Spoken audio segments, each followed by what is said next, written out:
పిల్లల్లో నీళ్ళ విరేచనాలైతే తల్లిదండ్రులు చాలా టెన్షన్ పడతారండి. ఎందుకంటే ఏ ఫుడ్ పెడితే ఎక్కడ విరేచనాలు ఎక్కువవుతాయని. సో, పిల్లల్లో డయేరియా వస్తే ఎలాంటి ఫుడ్ పెట్టాలి? ఎలాంటి ఫుడ్ పెట్టకూడదు? ఎలాంటి జాగ్రత్తలు తీసుకోవాలి? అన్న దాని గురించి ఇప్పుడు నేను చెప్తానండి. నేను ప్రభావతి, మీ పిల్లల డాక్టర్‌ని. మెయిన్‌గా పిల్లల్లో డయేరియా వస్తే డీహైడ్రేషన్ రాకుండా ఓఆర్ఎస్ మనం తప్పకుండా ఇవ్వాలండి. అది కాకుండా పిల్లలకి పీచు పదార్థాల కన్నా పిండి పదార్థాలు ఫుడ్ ఎక్కువ ఇవ్వాలండి. పీచు పదార్థాలంటే ఆకుకూరలు, కాయగూరలు ఇలాంటివి.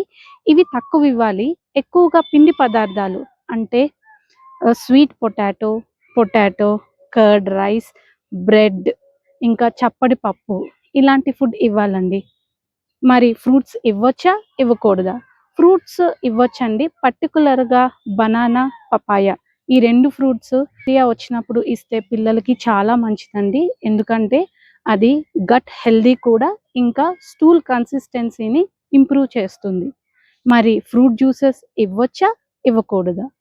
ఫ్రూట్ జ్యూసెస్ మాక్సిమం అవాయిడ్ చేయండి. ఎందుకంటే ఫ్రూట్ జ్యూసెస్‌లో ఎక్కువ షుగర్ కంటెంట్ ఉంటుంది. అది ఎక్కువ వాటర్‌ని బయటికి పంపించేస్తుంది.